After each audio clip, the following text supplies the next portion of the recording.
एकदन्तं महाकायकं लम्बोदरं गजाननं विघ्ननाशकं वरदं देवं हेरम्बं प्रणमाम्यहम्। वक्रतुण्ड महाकाय कोटिसूर्यसमप्रभा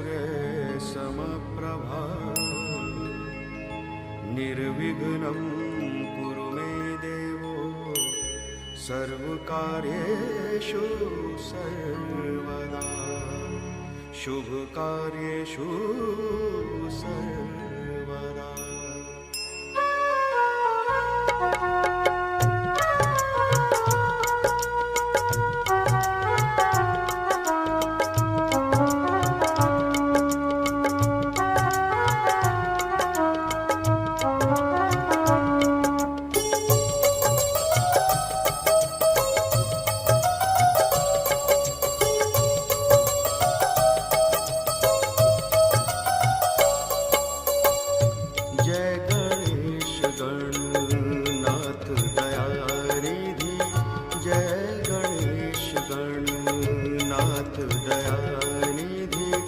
चरण शरण हम लागे तिहारे, चरण शरण हम लागे तिहारे। विघ्नेश्वर हे नाथ कृपा निधि, विघ्नेश्वर हे नाथ कृपा निधि। सकल विघ्न करो दूर हमारे, सकल विघ्न करो दूर हमारे। जय गणेश गणनाथ दयानिधि, जय गणेश गणनाथ दयानिधि।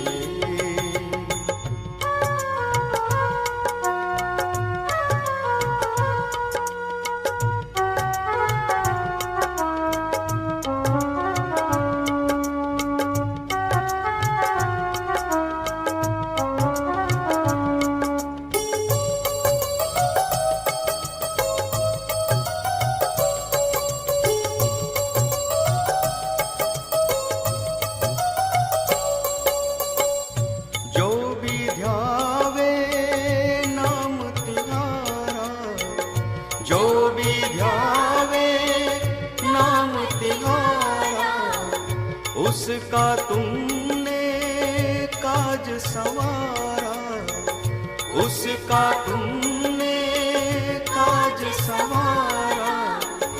मंगलकारी नाथ कलानिधि, मंगलकारी नाथ कलानिधि। भाव भगति से तुमको पुकारे, भाव भगति से तुमको पुकारे। जय गणेश गणनाथ दयानिधि,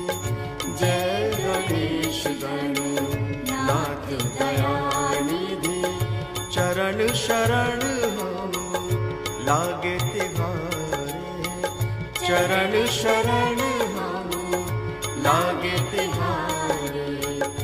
जय गणेश गणनाथ दयानिधि, जय गणेश गणनाथ दयानिधि।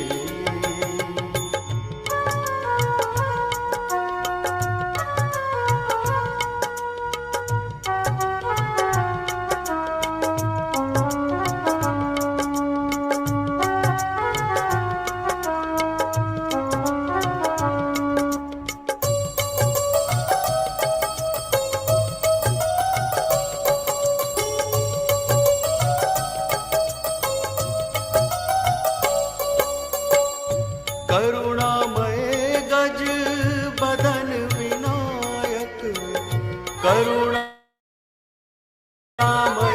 गज बदन विनायक। परमानंद परम सुखदायक, परमानंद परम सुखदायक। हे सिद्धेश्वर, हे सिद्धेश्वर, हे विद्यानिधि, हे सिद्धेश्वर, हे विद्यानिधि। हर मुश्किल से तू ही उबारे, हर मुश्किल से तू ही उबारे। जय गणेश गणनाथ दयानिधि, जय गणेश गणनाथ दयानिधि। चरण शरण हो लागे तिहारे, चरण शरण हो लागे तिहारे। जय गणेश गणनाथ दयानिधि, जय गणेश गणनाथ दयानिधि।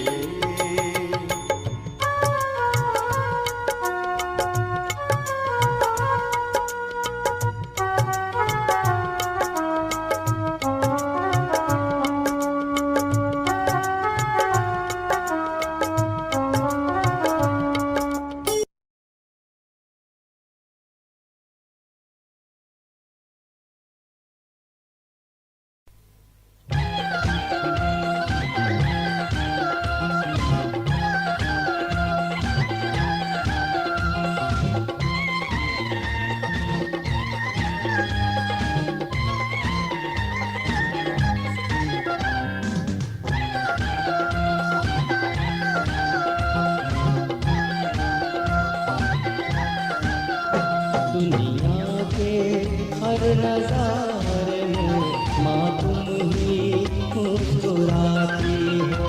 दुनिया के हर नज़ारे में माँ तुम ही मुस्कुराती हो। रोशन हुई ये दुनिया माँ, रोशन हुई ये दुनिया माँ, रोशन हुई ये दुनिया जब नूर माँ बाती हो। दुनिया के हर नज़ारे में माँ तुम ही मुस्कुराती हो। दुनिया के हर नज़ारे में माँ तुम ही मुस्कुराती हो।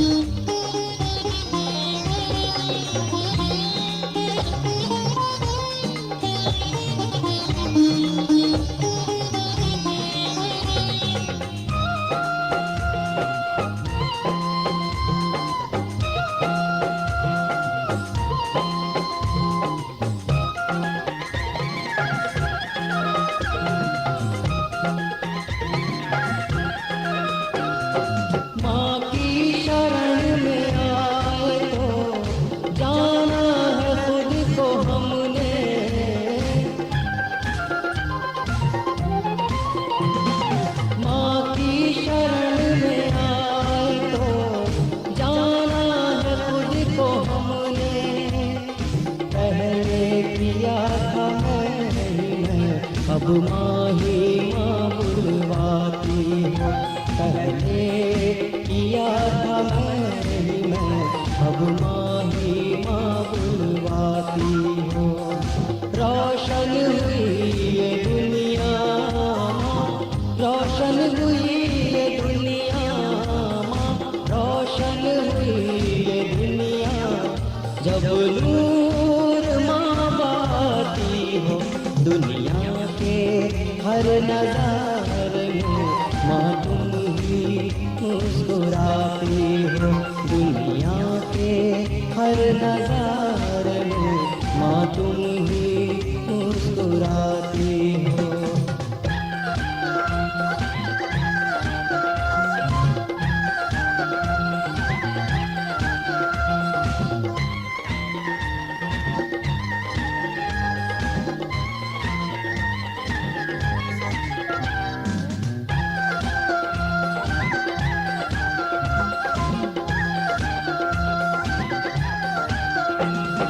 सब अंधेरे मिट गए हैं अब हमारी राहों पे।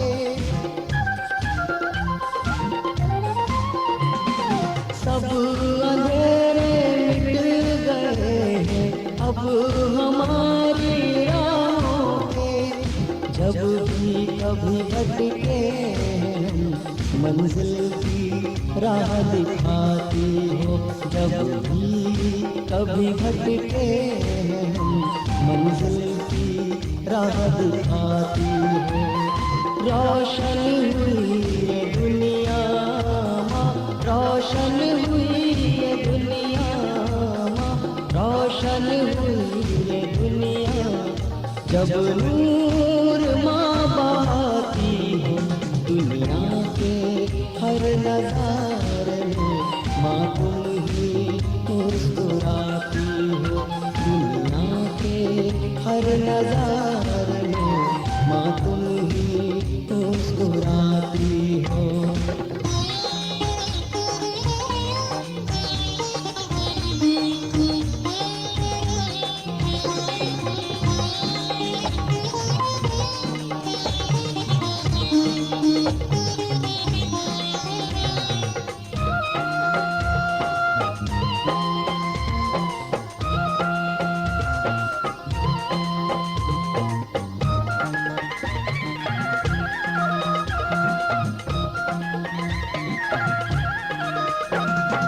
सागर जैसा प्रेम है माँ का, मिला है मोती माँ की दया का।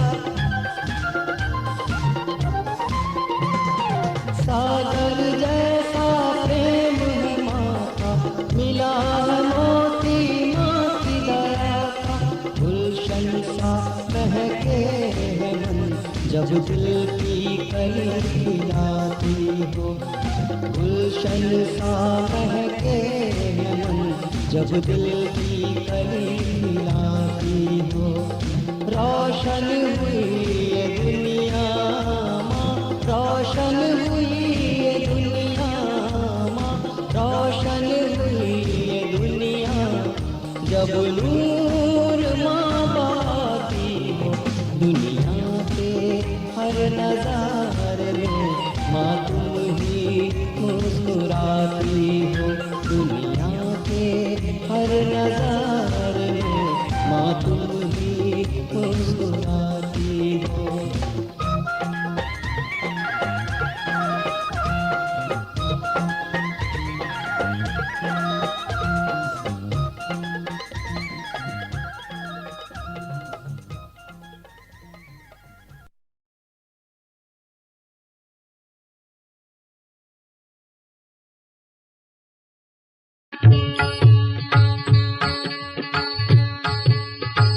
गुरु माऊली तू निर्मळ मनाची, गुरु माऊली तू निर्मळ मनाची, गुरु माऊली तू निर्मळ मनाची. गुरु कृपा जशी, गुरु कृपा जशी, गुरु कृपा जशी दया सागराची. गुरु माऊली तू निर्मळ मनाची, गुरु माऊली तू निर्मळ मनाची गुरु माऊली तू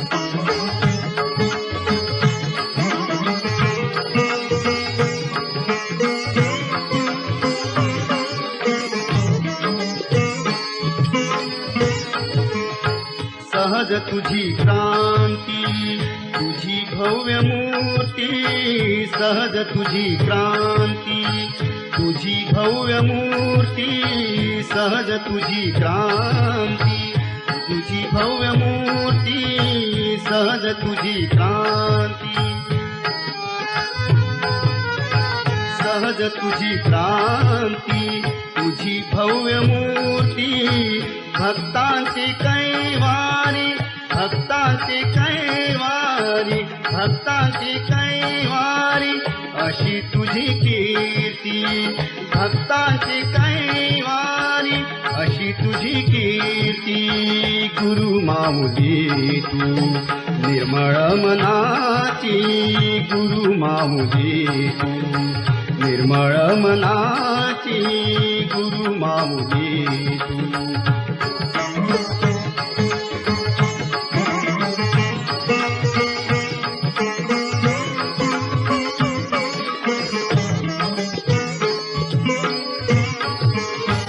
तुझ्याले कराना धर्म झाले तुझी कृती तुझ्याले कराना धर्म झाले तुझी कृती तुझ्याले कराना धर्म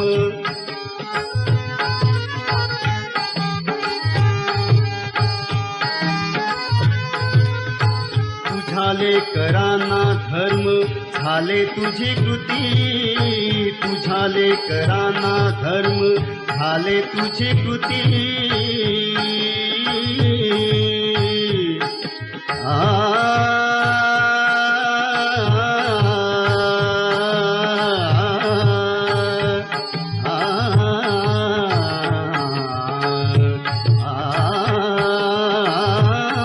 तुझ्याले कराना धर्म झाले तुझी कृती तुझ्याले कराना धर्म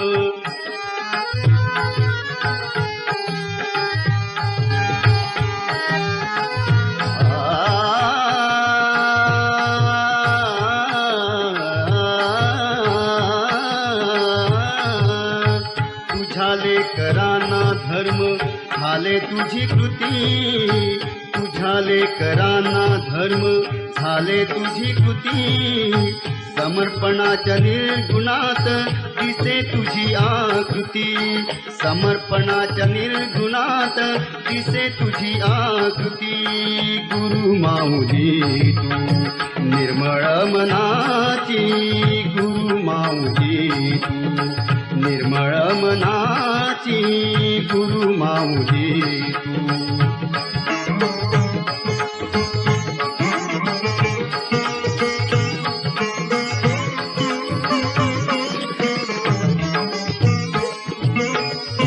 तुझे नाम मंत्र मुखी तुझे गायन तुझे नाम मंत्र मुखी तुझे गायन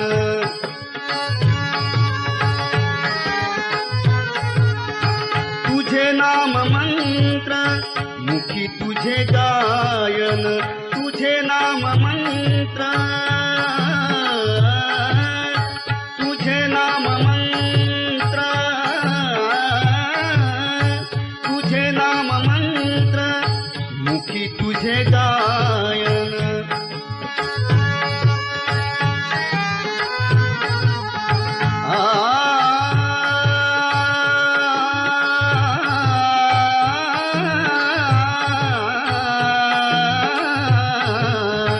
तुझे नाम मंत्र मुखी तुझे गायन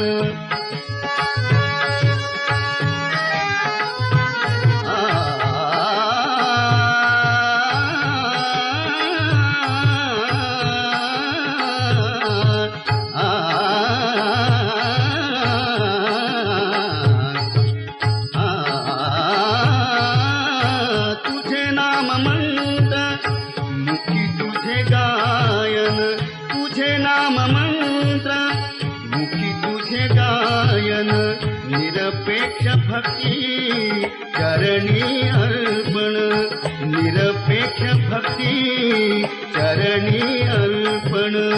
गुरु माऊली तू निर्मळ मनाची, गुरु माऊली तू निर्मळ मनाची, गुरु माऊली तू.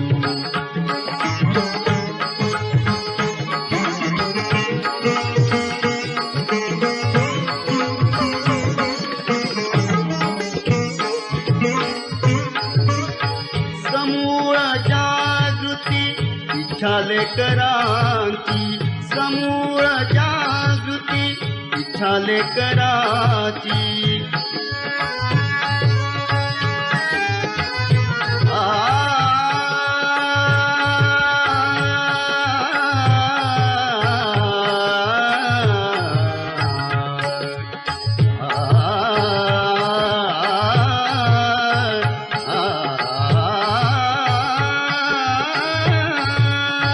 समूळ जागृती इच्छा लेकरांची, समूळ जागृती इच्छा लेकरांची.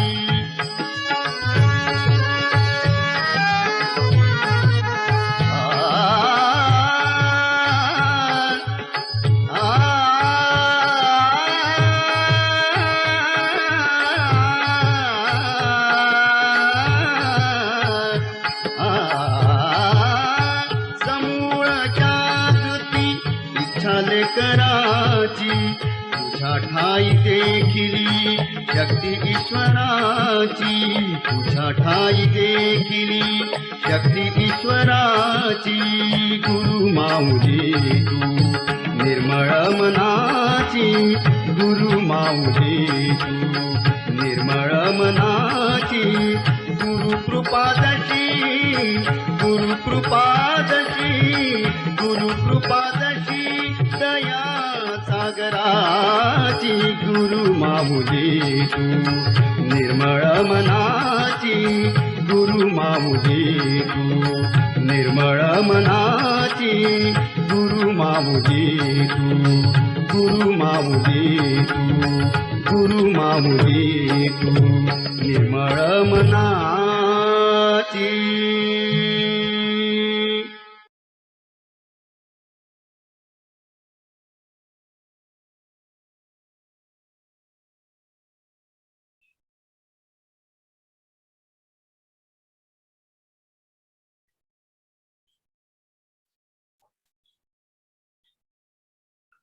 जय श्री माता जी. सहज योग, द इटर्नल नॉलेज, निरंतर ज्ञान के इस ध्यान मंच में आप सभी संतों का, पुण्यात्माओं का हृदय से स्वागत है. आप सभी को हमारा हृदय से प्रणाम स्वीकार्य हो. परम पावनी मां के चेतना सागर में सर्व सब समर्पित करते हुए आज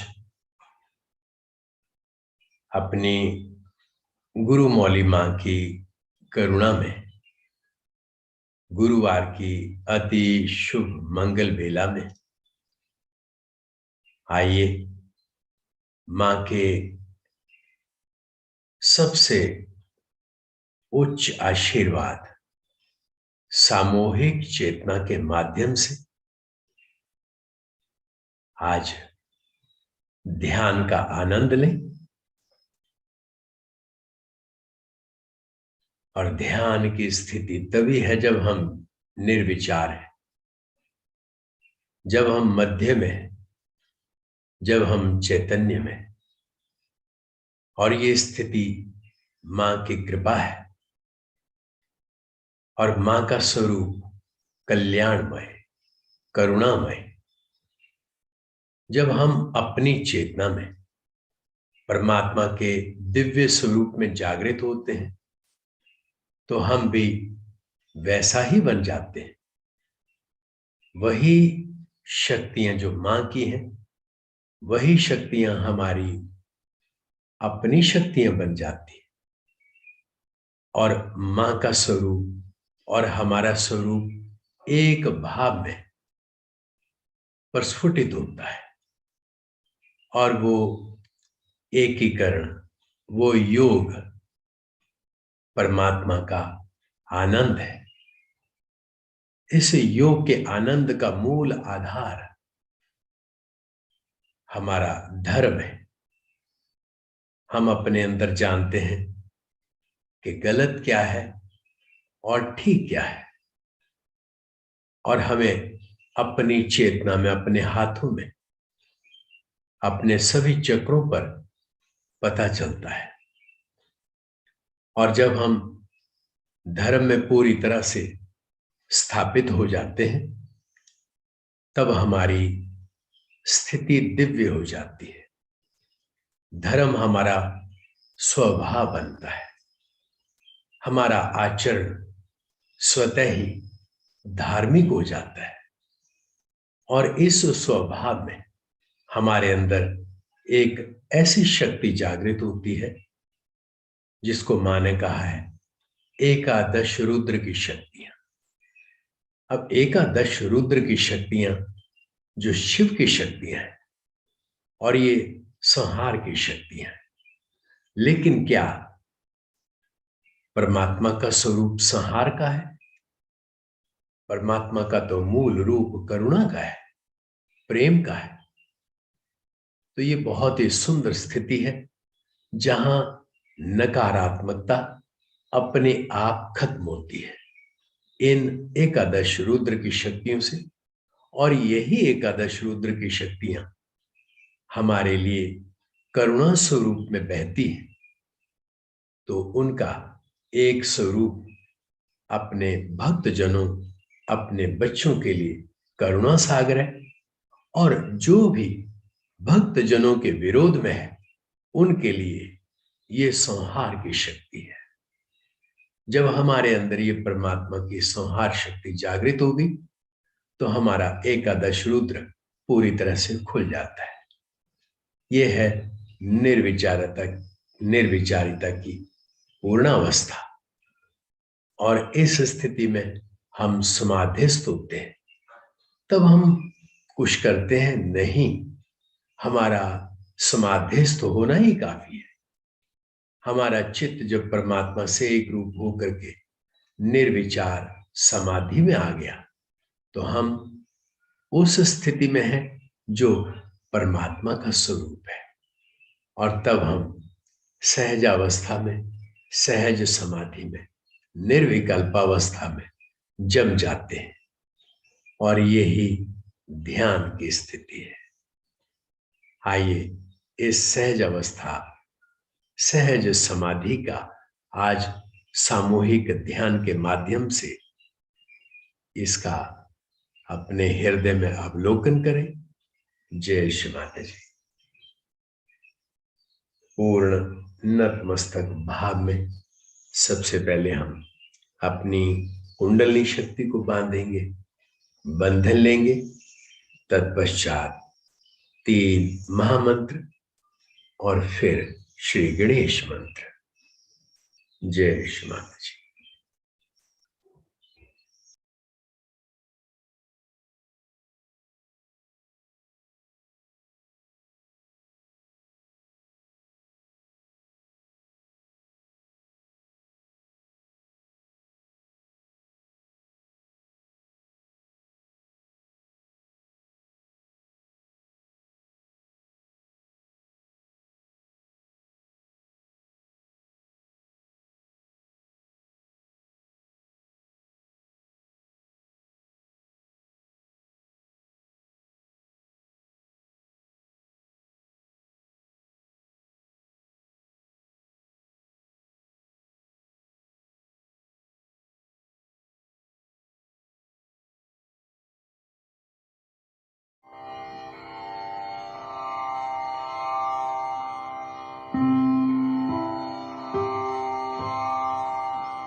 त्वमेव साक्षात् श्री महादेव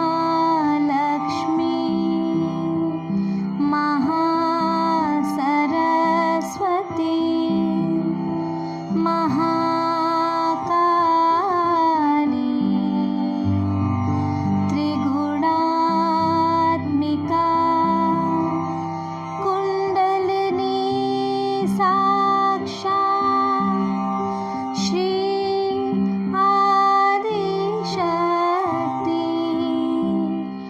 माता जी श्री निर्मला देव्यै नमो नमः। ॐ त्वमेव साक्षात् श्री कल्की साक्षात् श्री आदिशक्ति माता जी श्री निर्मला देव्यै नमो नमः। ॐ त्वमेव साक्षात् श्री कल्की साक्षात् श्री सहस्रा स्वामिनी मोक्ष प्रदायिनी माता जी श्री निर्मला देव्यै नमो नमः। ॐ त्वमेव साक्षात् श्री गणेश साक्षात् श्री आदिशक्ति माता जी श्री निर्मला देव्यै नमो नमः।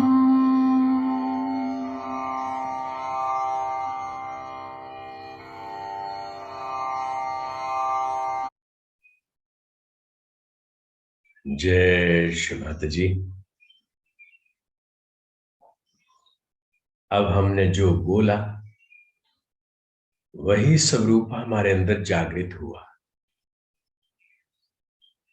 कुंडलिनी शक्ति पूरी तरह से सहस्रार में, रोम रोम चैतन्य से भर गया।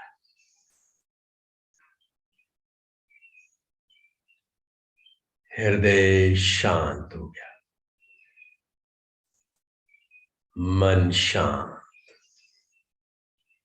चित्त शांत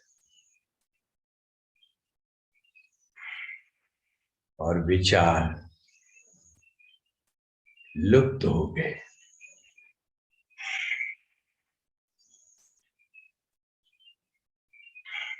यही पूर्ण सच है। आइए इस सच के स्रोत को निहारें, अपनी मां को देखें,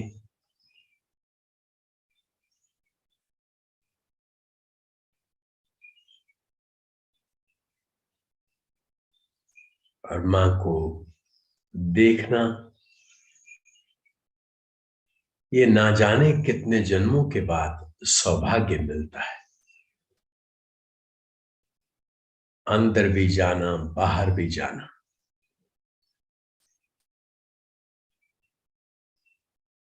इतना बड़ा सौभाग्य।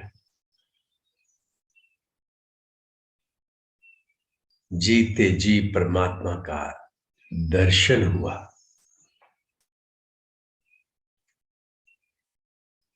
और पा रहे हैं कि चेतना के वेग में हमारी आंखें स्वतः ही बंद हो गई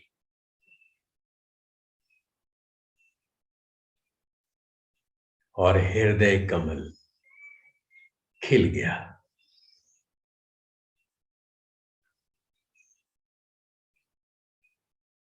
हृदय के पुलकित भाव मां के पावन श्री चरणों के प्रति सहज समर्पण में हृदय में मां को धारण करने के लिए आतुर। आइए मां का हृदय में आह्वान करें। हे परम पावनी मां, हे परम करुणामयी मां, हम बच्चों के हृदय की एक ही विनम्र प्रार्थना, मां आपके पावन शुभ श्री चरण कमल सदैव हमारे हृदय में विराजमान रहे। आपकी करुणा में सत्य स्वरूप हमारे रोम रोम में जागृत हो और इस सत्य स्वरूप में हम आपके पावन स्वरूप के प्रति सहज श्रद्धा में समर्पण को प्राप्त हो। अनन्य भक्ति के रस से आपके दिव्य स्वरूप का बयान पूरे ब्रह्मांड में करें। जन जन तक आपके इस आनंद स्वरूप को सभी के हृदय तक लेकर के जाएं। आपके हाथ पांव बने, आपके शुद्ध माध्यम बने। पूरी सृष्टि में प्रेम ही प्रेम, करुणा ही करुणा हो, आनंद ही आनंद हो। सत्य युग को जागृत कर माया के बंधनों से मुक्त कराने वाली हे आदि मां, हम बच्चे धन्य हुए।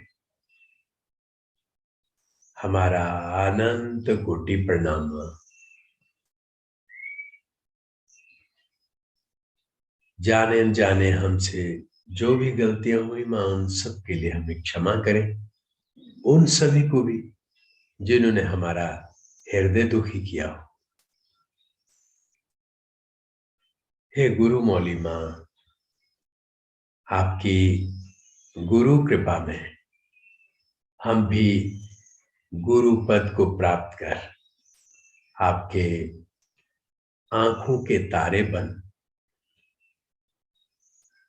सदा सदा के लिए सहज समर्पण का आनंद लेना चाहते हैं मां। कृपा करके हमें उन समस्त शक्तियों से सुसज्जित करने की कृपा करें जो एक गुरु की गरिमा के लिए जरूरी है मां। आज के ध्यान के माध्यम से हम बच्चों पर ऐसी कृपा करें कि हम अपने धर्म में पूर्णतः स्थापित एकादश रुद्र की शक्तियों को महसूस करते हुए और सदाशिव के आनंद स्वरूप में स्थापित हो जाएं। श्रीमाता जी, हमें ध्यान की सहज स्थिति का आनंद दे मां। आज के ध्यान की हमें अनुमति प्रदान कर हमारा मार्ग भी प्रशस्त करे मां। जय श्री माता जी।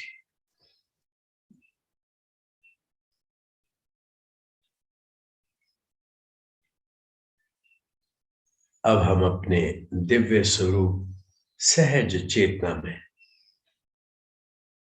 कुंडलनी शक्ति पे सब कुछ छोड़ देंगे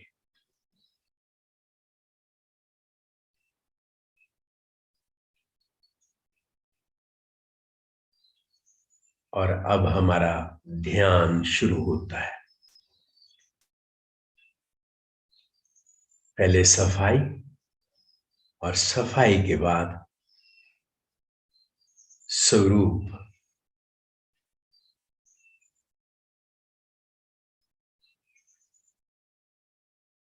महसूस होगा।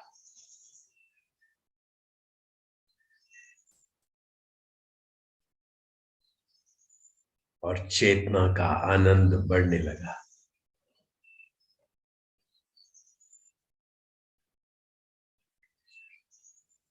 रोम रोम चेतना से भर गया।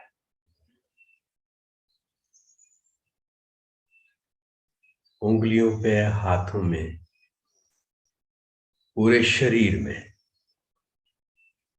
सभी चक्रों की स्थिति प्रतिबिंबित होने लग गई।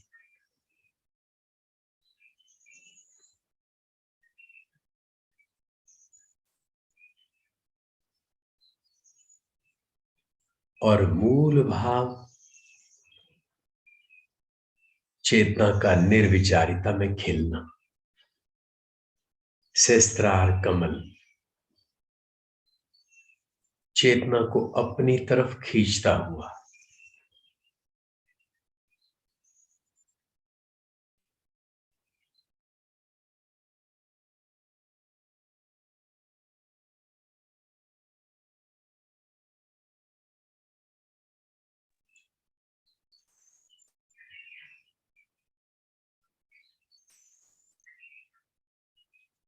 हम शांत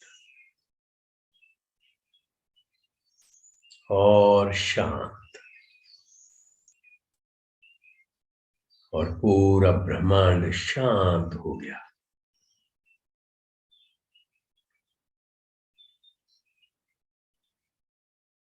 और हल्का हल्का भार जो कभी लेफ्ट विशुद्धि कभी राइट में, वो अपने आप चेतना में बदलने लगा।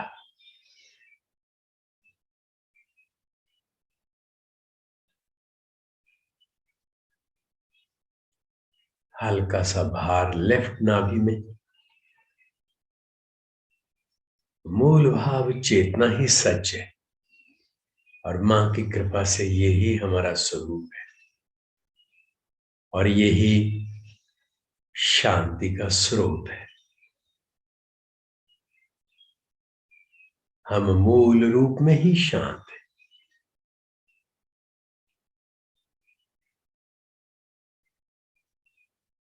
अब थोड़ा भार आज्ञा पे,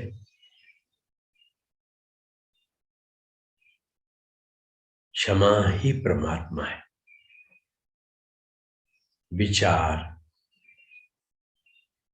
जो भी है वो सब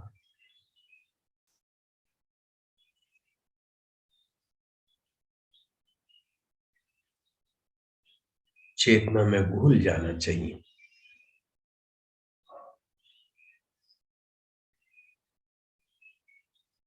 अब हम और सूक्ष्मतर स्थिति में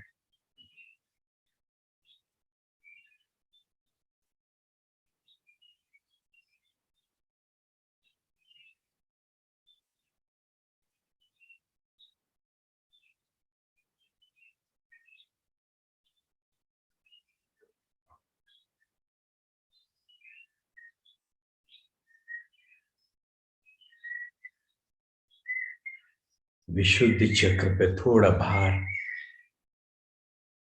तो अब हम चेतना में जगे। चेतना ही सच है, यही हमारा साक्षी स्वरूप है। हम मिथ्याओं को, चक्रों, नाड़ियों, भार, बंधन, विकार, विचार सबको त्यागते चले जाएं।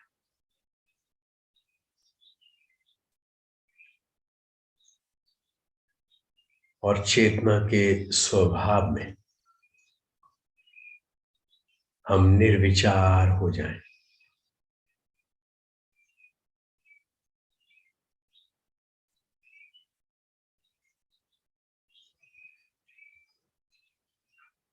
बहुत सुंदर स्थिति बन गई।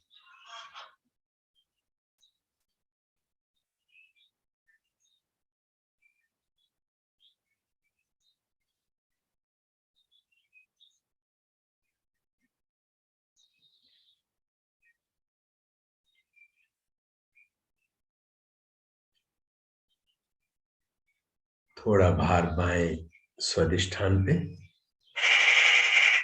कुंडलनी ही हमारा स्वरूप है। मां की कृपा से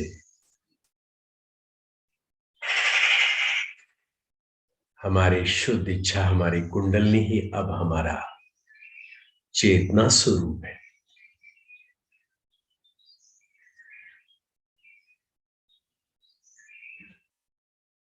यही हमारी शुद्ध इच्छा परमात्मा का स्वरूप है।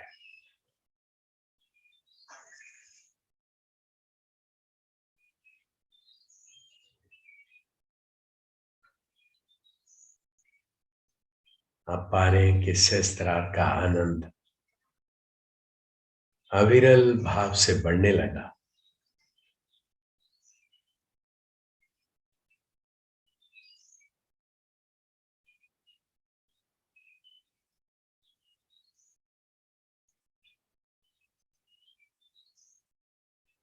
निर्विचारिता की स्थिति गहनता की ओर निरंतर अग्रसर।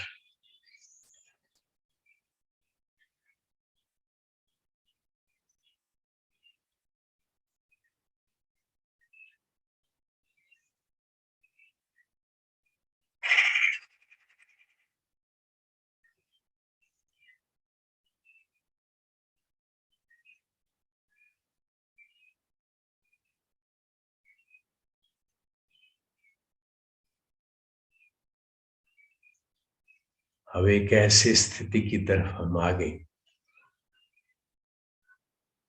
जहां शरीर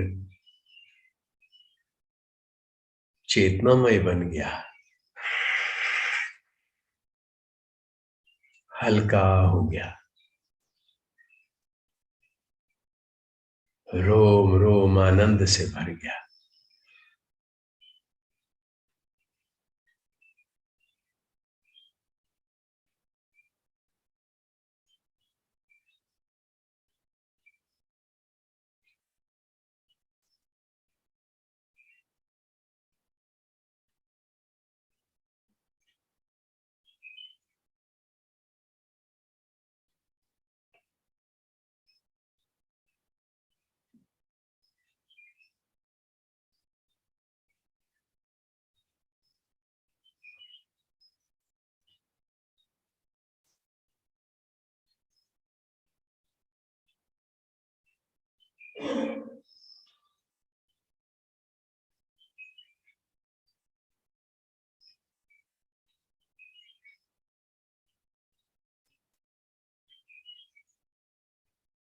स्वतः ही एकादश रुद्र की शक्तियां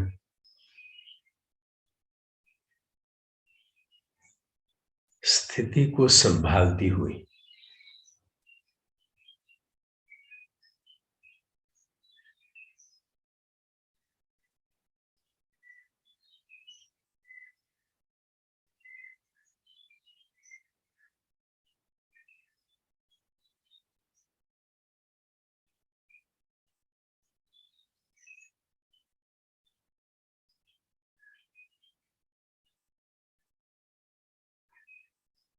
अब केवल आनंद का भाव,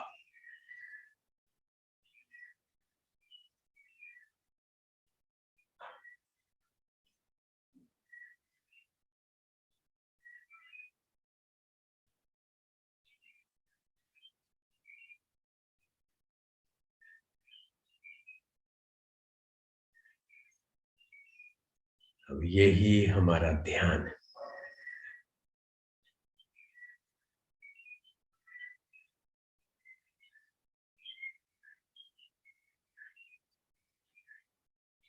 यही हमारी सहज अवस्था है।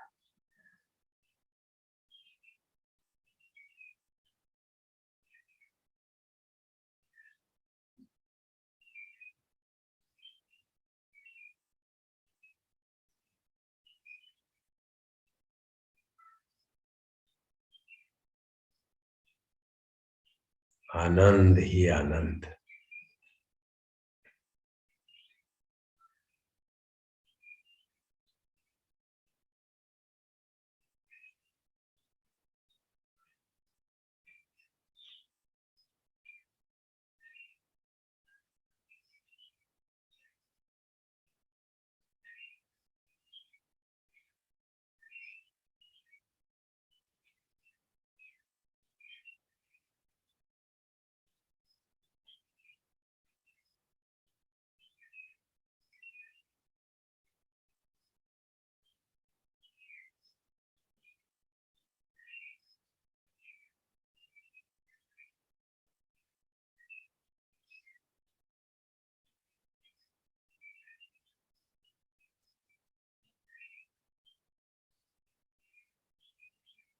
अब इसमें हम कुछ बोलना भी चाहें तो भी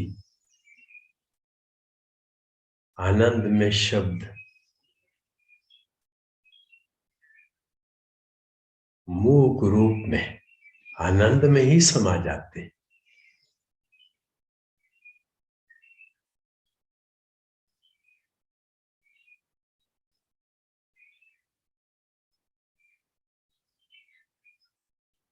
इस शून्य अवस्था में सब कुछ चेतनामय।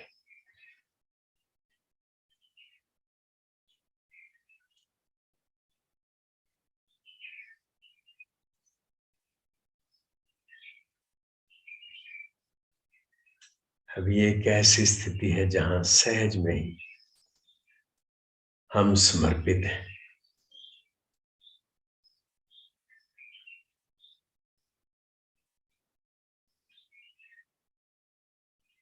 आइए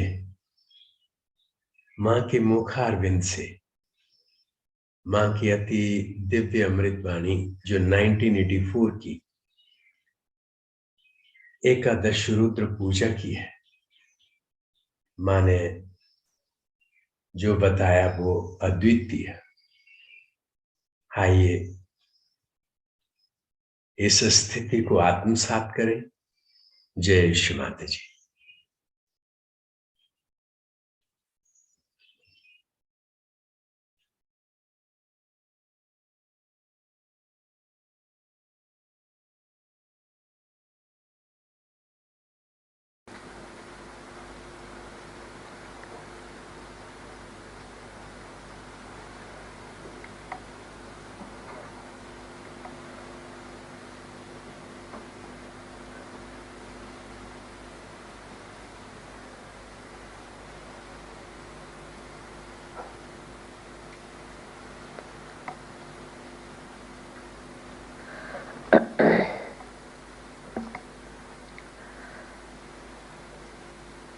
Today we are doing a special type of puja which is performed in the glory of Ekadasha Rudra.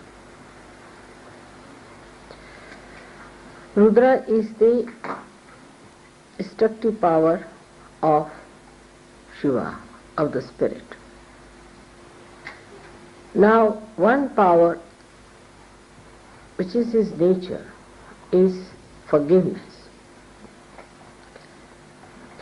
He forgives because we are human beings, we commit mistakes, we do wrong things, we get tempted, our attention is disturbed, so he forgives us.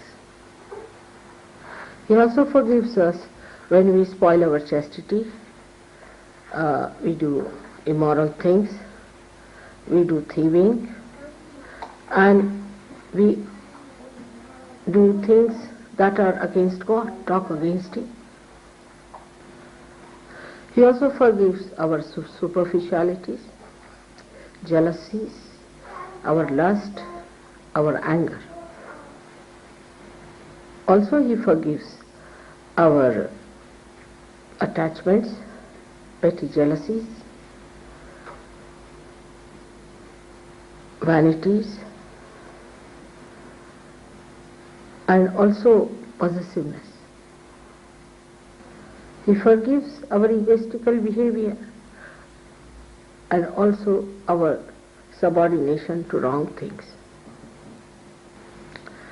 But every action has a reaction.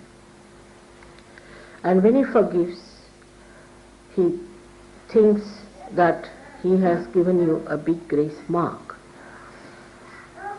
And that reaction builds up within him as a wrath against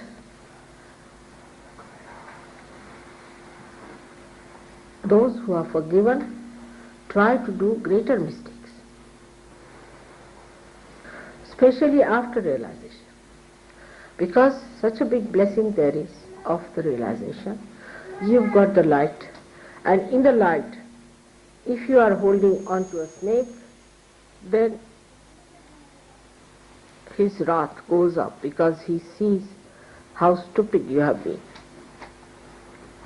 What I'm saying is that after realization especially, he is much more sensitive that people who are forgiven and have been given such a big thing like self-realization, still they do wrong things, then he is much more wrathful. So in the balance, the forgiveness starts reducing and wrathfulness starts increasing. But when he forgives, and as a result of that forgiveness, you feel the gratitude, then his blessings start flowing towards you.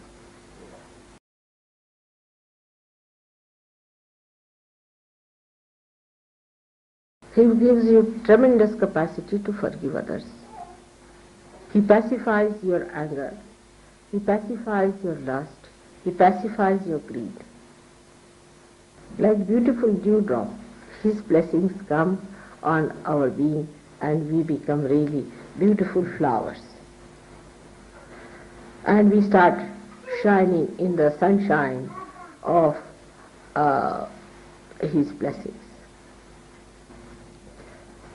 Now he uses his wrath or his destructive power to destroy all that tries to trouble us. He protects realized souls at every point, in every way. Negative forces try to attack a Sahaja, but they are all neutralized by his tremendous power of protection. Through his vibratory awareness, we are guided into right path. All the beautiful blessings of his are described in the Psalm 23, isn't it? That's the 23 Psalm. The Lord is my shepherd. Is all described how he looks after you like a shepherd. But he does not look after the evil people. He destroys them. Those who enter into Sahaja are still carrying on with their evil nature are destroyed. Those who come to Sahaja and do not meditate and do not fight, he destroys. Or they are thrown out of Sahaja. Those who murmur against God and live in a way that is not behoving as Sahaja, he removes them from. So by one force he protects, by another force he throws away. But his destructive forces, when they are built up too much, then we call it now the Ekadasha Rudra is active. Now this Ekadasha Rudra will be expressed when the Kalaki itself will start acting, means the destructive power which will destroy all that is negative on this earth and save all that is positive. So it is very necessary for Sahajogis to expedite their ascent, not to be satisfied with the social life or married life or with all the blessings that God has bestowed upon us. We always see what God has done for us, how he has been miraculous to us, but we have to see what we have done to ourselves. What are we doing about our own ascent and growth? Now out of the 11 Ekadasha means 11, the 5 come from the right side of your void and 5 from the left side of your void. The first 5 on the left hand side come from if you have bowed yourself to wrong gurus, or if you have read wrong books, or if you have been in the company of wrong people, or if you have been sympathetic towards people who have been following wrong paths, or you have been yourself one of the agents or guru of these wrong people. Now these 5 problems can be solved if we completely give up whatever wrong we have been doing. As Muhammad Sahib has said that you have to beat the shaitan, means the Satan, with shoes. But that has to be done, not mechanically, but from your heart. Like many people who come to Sahaja will tell me, my father is following this guru, that father is following that guru, and get involved with their father, mother, sister, this, that, and try to take them out from those gurus, also get entangled. Or some of them yield to others' forces, like I know of Maureen, who was with me, and her parents and parents-in-law said that the child must be baptized. I told her, you cannot get this child baptized because the realized soul. But she could not that way stand up to them, and she took the child for baptism, and the child became very funny. It was like a mad child. Now then she gave up all that, and so she has saved. But supposing she had another child, she would have done the same thing. The second child would have been something very, very bad. Now the trouble with Sahaja is that anybody who comes to Sahaja program thinks he's a Sahaja. It's not so. Either you should have very strong sensitivity, or you should feel it in your body, or with your intelligence you should understand what is Sahaja. A person who is still negative always gets attracted towards another one who is a very, very powerfully negative, and does not understand that the other person is so powerfully negative, but gets impressed. Under such circumstances, such a person is hit by that negative person, and Shiva cannot protect. One should not have sympathy with anyone who is negative, whether he is mad, whether there is something wrong with him, whether he is your relation or anything. No sympathy of any kind. On the contrary, a kind of anger should be for that person, a kind of a detachment, angry detachment. And this angry detachment is the only time when you have to be angry. But I have seen people who have anger for very good Sahajogis, but not for their own husband or wives, who are extremely negative. So when the Ekadasha Rudra starts acting on these 5 sides, on the we should say on the right side it moves, because it comes from the left and moves to the right side, then a person starts becoming negative but acting with his ego. Such a person may take up a situation into hands and say that I am such and such Sahajogi, and I am so, and we should do like this, and we should behave like this, and start dictating people. Can do anything. And some mediocres or some half-baked Sahajogis may try to understand, but most of them will know that this fellow is going out now, he's on his way out. So all these things lead to this left side development, or we can call it on the head, on the right hand side of your medha. This plate, brain plate, is called as medha in Sanskrit language. Now the right sided one comes from the idea people have that I am myself a big guru. They start preaching about Sahaja also as if they have become great gurus. We have known some people who give big lectures in any program and never allow my tape to be played or anything. They think they have now become experts. Then some of them say that now we have become so great that we need not do any foot soaking or anything. There's no need to do meditation. There are some like that also. And then there are some who say that sin can never touch us. Now we are Sahajogis. We are very great evolved souls. But the worst of all are those who just take my name, saying that Mother has said so, and I'm telling you because Mother has said. when I have never said such a thing. It is all falsehood. Now there are some people who use Sahaja money and exploit Sahaja in such a way, exploit them. Sahajogis also sometimes. And such people become very inauspicious. Anyone who tries such things will go out of Sahaja with disgrace. But one should never go near such a person, have nothing to do with such a person, have no sympathy. Because this inauspiciousness will hurt anyone to any extent, so better keep out of such people.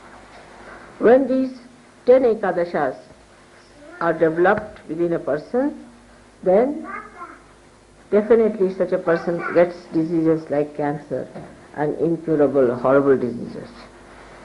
Especially when the 11th one, which is actually here, which is the Virata chakra, which is the collectivity, when it is affected as well, then such a person cannot get out of this disease. But these, out of these, even 5 are combined, supposing, with Muladhara or with Agya, then they get into very serious type of dirty diseases.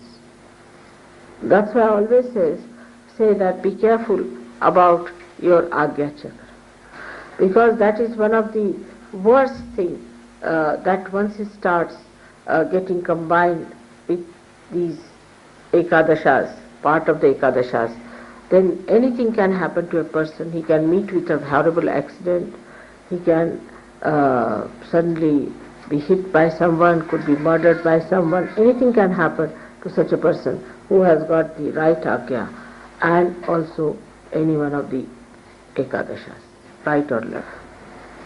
That means the 5 of these, any one of the 5s, if they combine with Agya chakra, the protective power of God are minimum. So to keep your Agya chakra right, say now I am speaking, now you should watch me constantly so that there is thoughtless awareness and the Agya chakra is soothed out. But don't pay attention here and there all the time. Then you will find that gradually your attention will neutralize into thoughtless awareness. And your attention would be fixed in such a manner that you don't have to worry about anything. In thoughtless awareness, nobody can touch you. That's your fortress. By meditation, one must establish thoughtless awareness. That is the sign that you are rising higher. Many people do meditation and say, all right, Mother, we are doing mechanically, they do. And they say, yes, I did this, I did this, I did this. But did you achieve your thoughtless awareness minimum of minimum? Otherwise, if you are doing something mechanically, it is not going to help you or help anyone. So after realization, as you are very well protected, you have all the blessings and a great future, you also have a great possibility of a complete annihilation. I would say, to give an analogy, you are climbing and everybody is supporting you to climb, holding your hand, and there are so many things by which you are protected to be taken upward. There is no possibility of falling off by mistake also. But if you try to remove your bondages with truth and love, and all the time try to hit the people who are trying to support you, then you fall from a great height. Greater height. I mean, the greater height you rise, the greater you fall.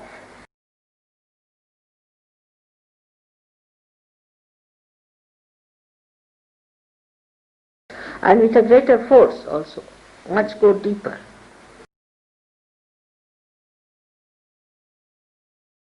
But every effort is made by the Divine, every support is given to you, every care is taken.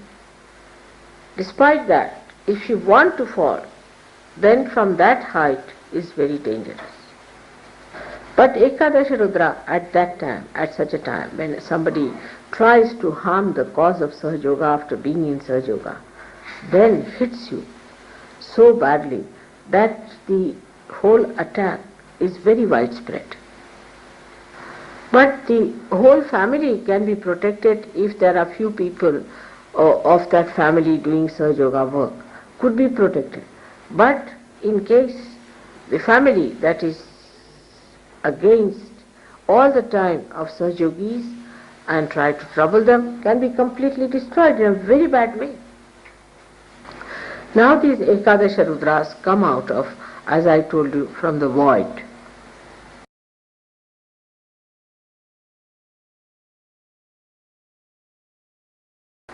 So we can say that the destruction part of it comes from the void mainly.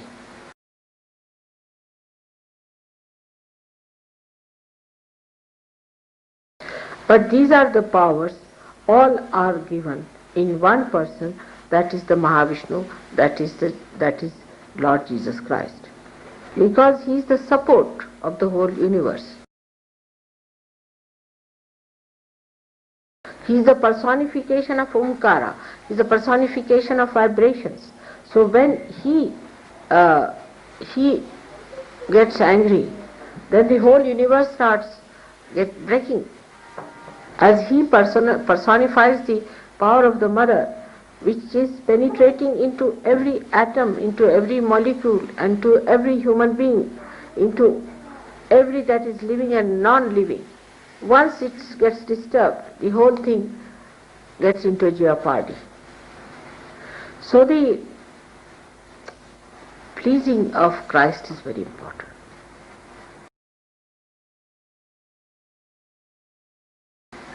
Now Christ has said, you have to be like small children. That is the innocence, the purity of heart is the best way you can please Him. As in the West especially, people have developed their brains too much. They try to play about with words and think that nobody knows what they are doing. All such people must know that everything you do is known to God. If you are not clean in your heart, it is very dangerous for anybody to pose as if he is a very good Sahaja. Such people are not possessed, nor they are conditioned, nor they are egoistical, but they are very cunning, clever people, and they are quite aware as to what they are doing. But there are people who get possessed also, and then they try to destroy themselves or cry and weep and do all kinds of things. There are some who think that if they hurt themselves or do some sort of an extreme thing, then God will be happy, are sadly mistaken. If you cannot enjoy in Sahaja Yoga, then you should know there's something wrong with you. If you cannot feel happy in Sahaja Yoga, then you must know there's something definitely wrong with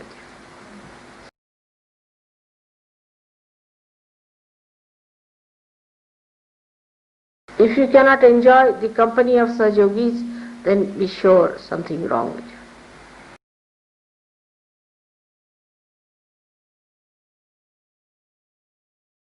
If you cannot laugh and appreciate the greatness of God, then it's something wrong with you.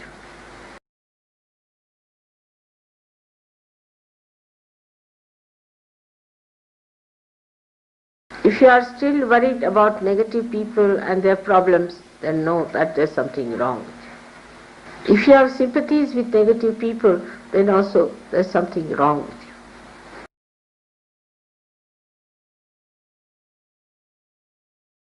But if you have anger for negative, and all that is negative, that is against Sahaja Yoga, then you are there.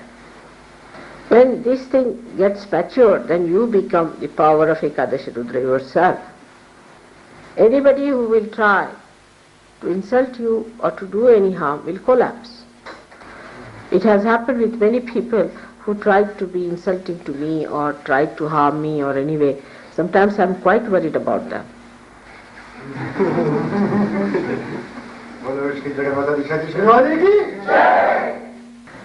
So one has to be in such a way that they become the Ekadashi.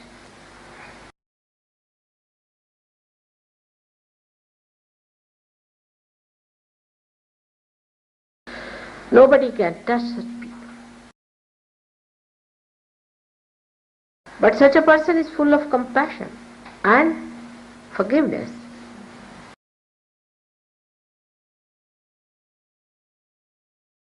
As a result, Ekadasha acts much faster.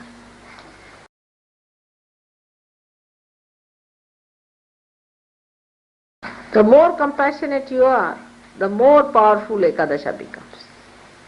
The more collective you become, the more Ekadasha acts.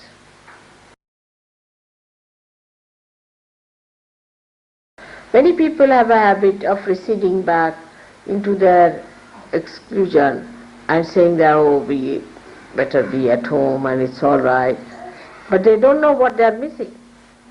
Whatever may be your experience with others, you should stick on together, always attend programs, take leadership, go ahead with it, work it out, and you will be blessed thousandfold.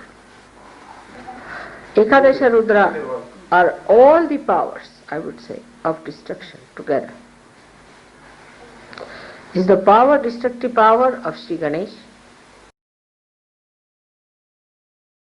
is the destructive power of Brahma, Vishnu, Mahesha.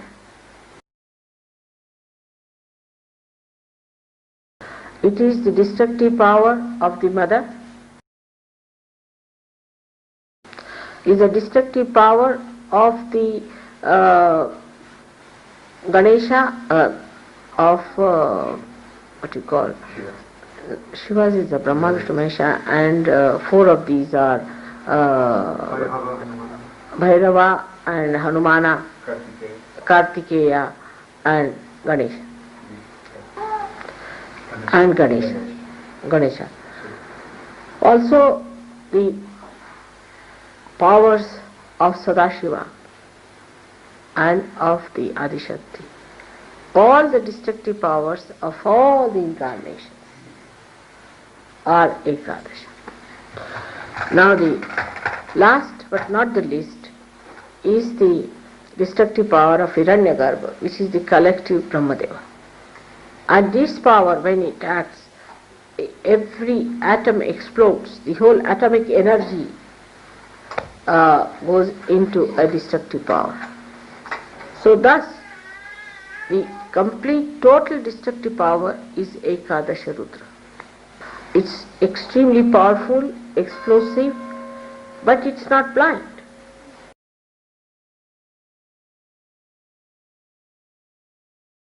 It's very discriminating and extremely delicately woven.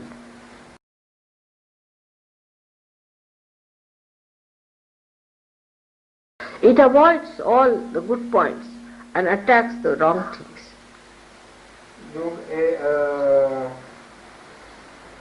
Avoids.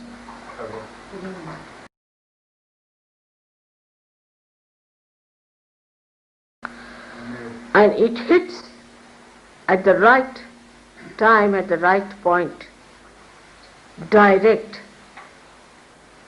without hitting anything that is good in between.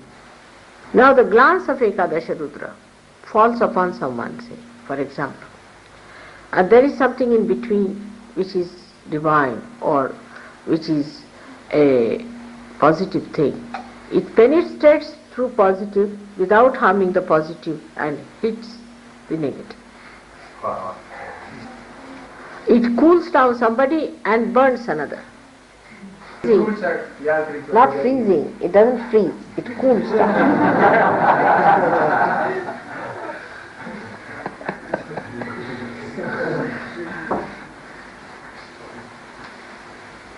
So that is how it works with such care and such delicacy.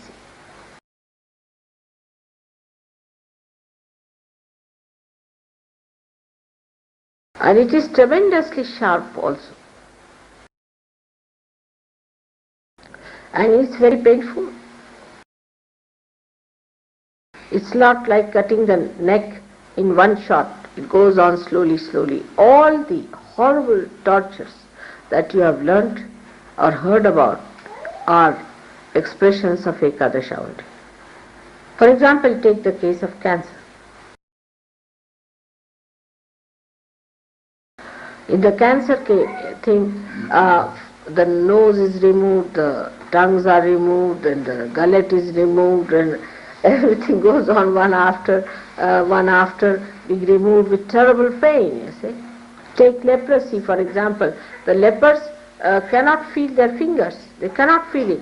So any rat or anything eats their finger, they can't feel it. So they start losing their fingers. That is how Ekadasha eats up people. Devours. But this wrathfulness of the father can be very gentle and could be very sweet when it comes to his own children. The story is about the mother. Once she got very angry, the primordial mother, and she was so angry she wanted to destroy the whole world with her Ekadasha power. And she tried to destroy the whole world. When she went into that mood, the father himself felt that she is being a bit too much angry. So, when she started destroying, and she was going right and left, he didn't know what to do. So, he took her child, that means representing Sahaja, you can say, representing Christ, or representing anyone of these great children of hers, that he put the child under her feet. So when she was stamping, suddenly she saw her own child under her feet, and such a big tongue came out. She just stopped balancing. But this has happened only once. So after Ekadasha Rudra, ultimately the complete destruction comes through the anger of Sadashiva, when the final total destruction takes place. So thus we have seen how Ekadasha Rudra acts and how Sahajogis have to become themselves Ekadasha Rudra. Now to develop this power, one has to develop a tremendous power of detachment, power of detachment from negative. For example, negativity can come from very near people like brother, mother, sister, could come from friends, could come from relatives. It could come from a country, it could come from your political ideas, economic ideas, anything like that. Any misidentification can destroy your power of Ekadasha. So it is not only sufficient to say that I am surrendered to SahajaYoga and I am a Sahajogi, but you must know mentally also what is Sahaja, so that intelligently you understand what is Sahaja. Because in the West especially people are over-intelligent, and if the light of Sahaja doesn't enter into their intelligence, you can never overcome your attachments. That doesn't mean you talk too much about Sahaja or you give lectures on that, but mentally you should also understand what is Sahaja. Today is a special day when it has been asked that we should have Ekadasha Rudra Puja, and is for all kinds of false religious sects and false gurus and false religions which are followed in the name of God. or any religion that does not say about self-realization and does not achieve self-realization and does not get connected with God is false. So any such thing that is just fake and talks of God but has no connection with God cannot be a true religion. Of course, it gives a balance to people, but in giving that balance, if people live on that money and try to enjoy a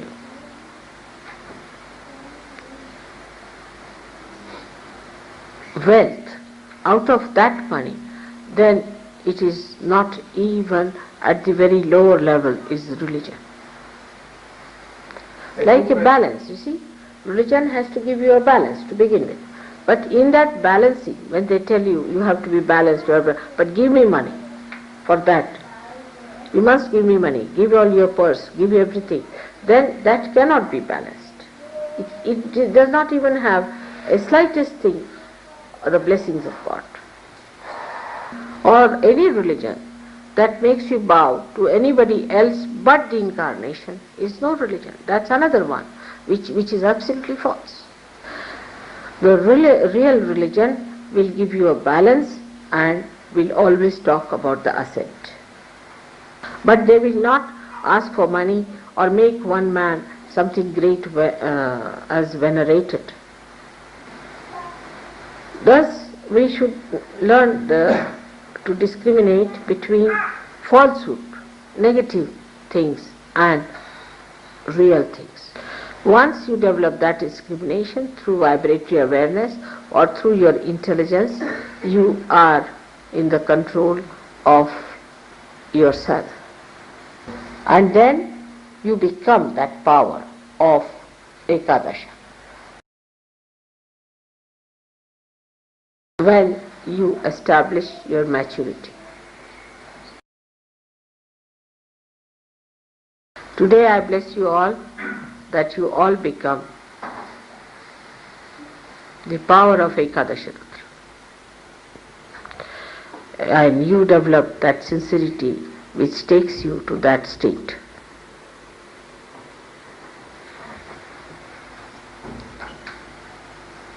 May God bless.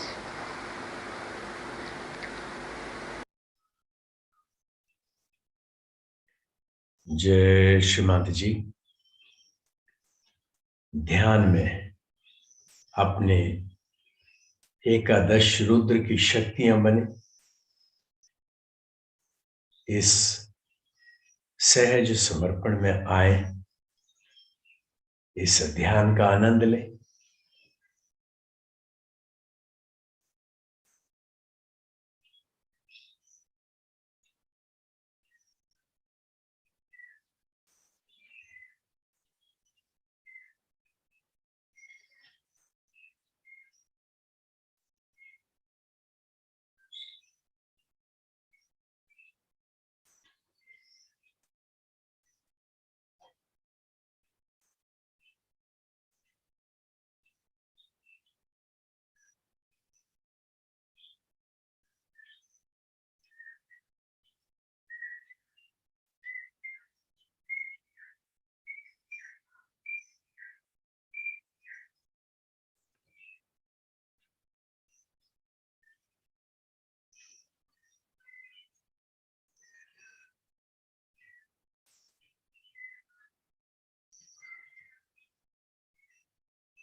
जय श्रीमती जी।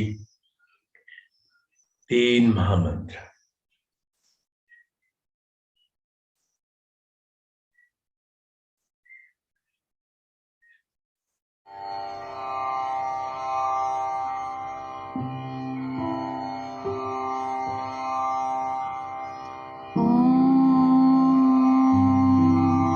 त्वमेव साक्षात् श्री महालक्ष्मी महासरस्वती महाकाली त्रिगुणात्मिका कुण्डलिनी साक्षात् श्री आदिशक्ति माताजी श्री निर्मला देव्यै नमो नमः। ॐ त्वमेव साक्षात् श्री कल्की साक्षात् श्री आदिशक्ति माताजी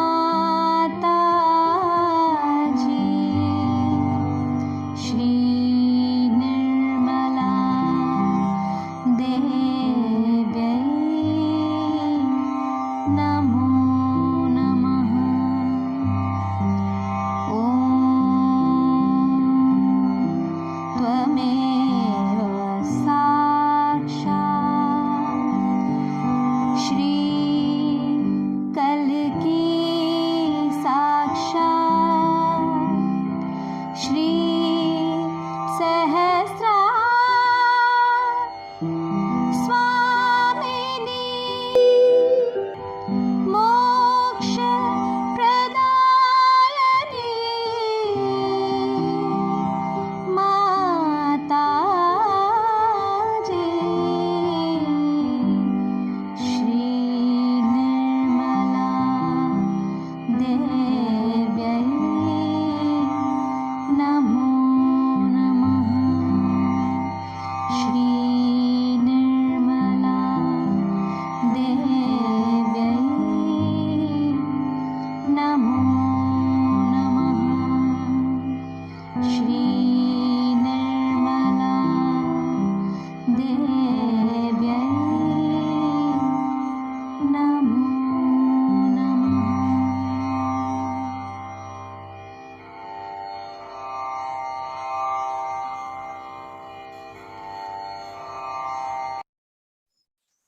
सामूहिक बंधन।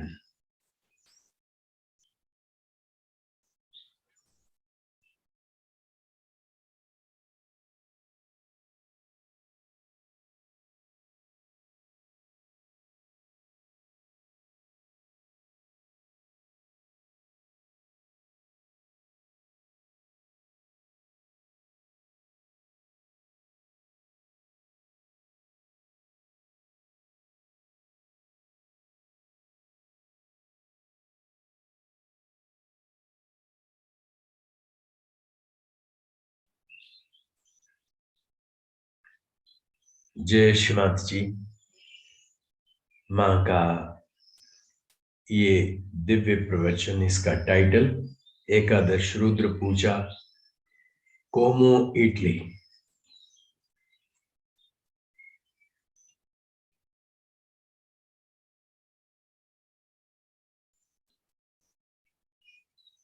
श्री एकादश रुद्र पूजा, कोमो, Italy, 16th of September 1984। 16th of September 1984। माँ ने जो बताया उसका मूल भाव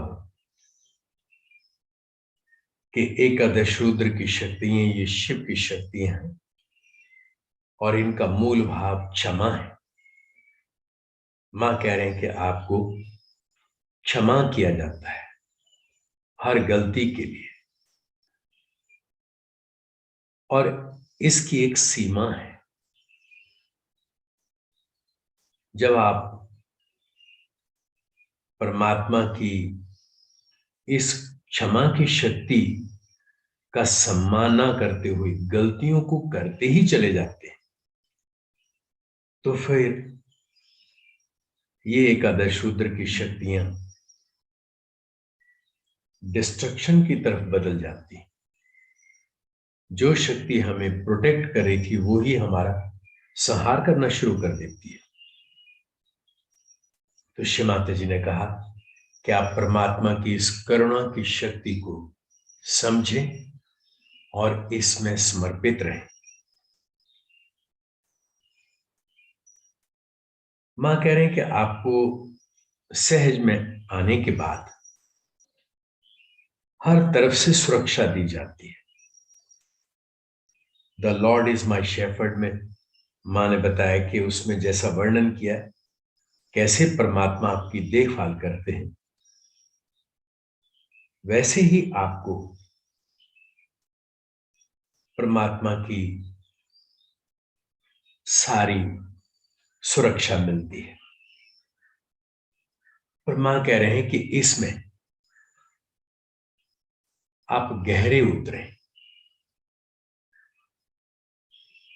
और अगर आप गहरे नहीं उतरते तो क्या होता है कि जो एकादश रुद्र की शक्तियां हमारी 5 हमारे लेफ्ट भव सागर से, 5 राइट भव सागर से, और जब ये मैच्योर हो जाती हैं तो हमारे मेधा में जो हेयर लाइन है इसके साथ में 5 हमारी लेफ्ट वाली राइट साइड में और राइट वाली लेफ्ट साइड में वो जागृत होती है। अगर हम किसी गलत गुरु के आगे गलत धारणाओं में, अंधविश्वास में फंसे रहते हैं तो क्या होता है कि हमारा लेफ्ट वाइड पकड़ जाता है, और अगर हम मान लो कि अपने को ही प्रोजेक्ट करें कि मैं ही गुरु हूं और अपने ही अहम भाव में हम परमात्मा की चेतना से अलग हो जाएं, तो हमारा राइट भव सागर पकड़ता है और इसमें हमारी लेफ्ट और राइट की जो शक्तियां हैं वो हमारे एकादश रुद्र में आकर के एक बम सा बना देती है, बैलून सा बना देती है, उबर जाता है माथा। तब मां कहते हैं कि ये कैंसर यहां से शुरू होता है, क्योंकि आपके अंदर में एकादश रुद्र की शक्तियां बिल्कुल कमजोर हो गई।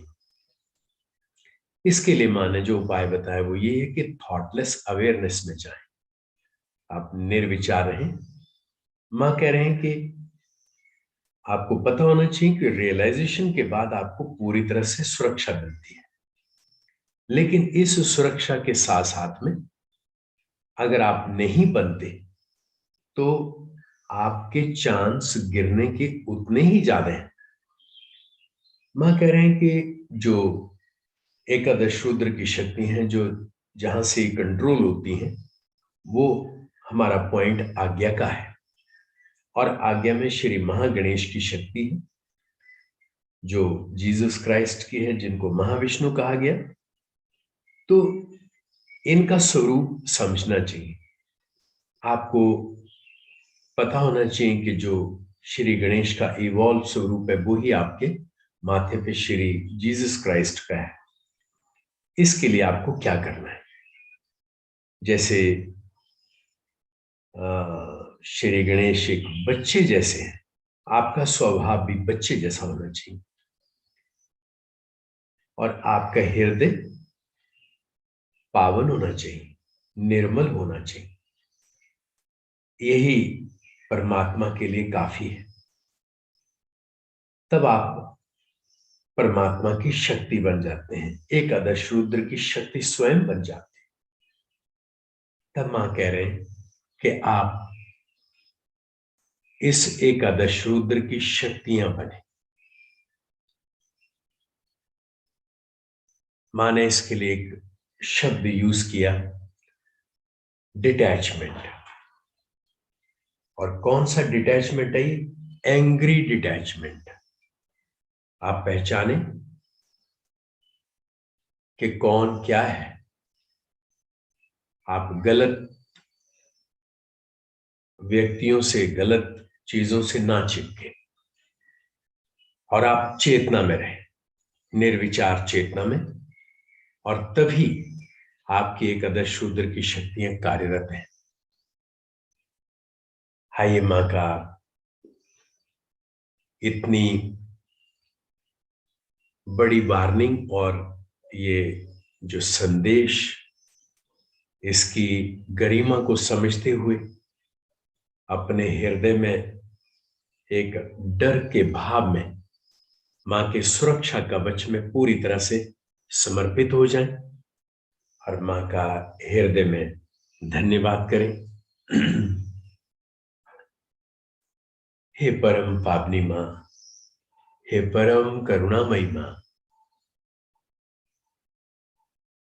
हम धन्य हुए आज के इस ध्यान के आनंद से, आपकी दिव्य अमृत वाणी के माध्यम से।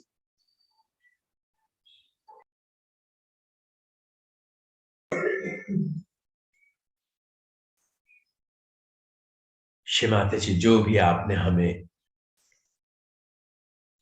निर्देश दिए, हम अपने पूर्ण निष्ठा भाव, पूर्ण समर्पण में इस सत्य को धारण करने के लिए प्रतिबद्ध है मां। हमारा रोम रोम आपके पावन श्री चरणों में इस प्रतिबद्धता के लिए सदैव समर्पित है मां। श्री माता जी, हमारे अंदर आपकी ये शक्तियां जागृत हो, हम अपने धर्म में पूर्णतया स्थापित हो और हमारी एकादश रुद्र की शक्तियां पूरे ब्रह्मांड में फैली हुई नकारात्मकता का संहार करें। और जो भी सत्य साधक हैं, उनके ऊपर जो भी माया के अज्ञान के बादल हैं, वो सब नष्ट हो। ऐसी हम सभी बच्चों पर कृपा करें मां। श्री माता जी, जाने अनजाने हम सभी बच्चों से जो भी गलतियां होती हैं मां, कृपा करके क्षमा करें। ऐसा विवेक दें कि हम उन सभी गलत चीजों के प्रति अपने ही अंदर समझ लें, अपने विवेक में सत्य को पहचानें और उसमें निष्ठावान रहें। श्री माता जी, आज के इस ध्यान के स्तर में अगर कोई गलती हुई हो, कृपा करके मां क्षमा करें। श्री माता जी, जो भी आपने हम पे आशीर्वाद दिए, उन सब के लिए हम सदैव समर्पित हैं। हमारा पूर्ण नतमस्तक भाव में अनंत कोटि प्रणाम मां, अनंत कोटि प्रणाम मां, अनंत कोटि प्रणाम मां। जय श्री माता जी, जय श्री माता जी, जय श्री माता जी। नेक्स्ट मेडिटेशन सेशन सैटरडे को होगा इसी वक्त।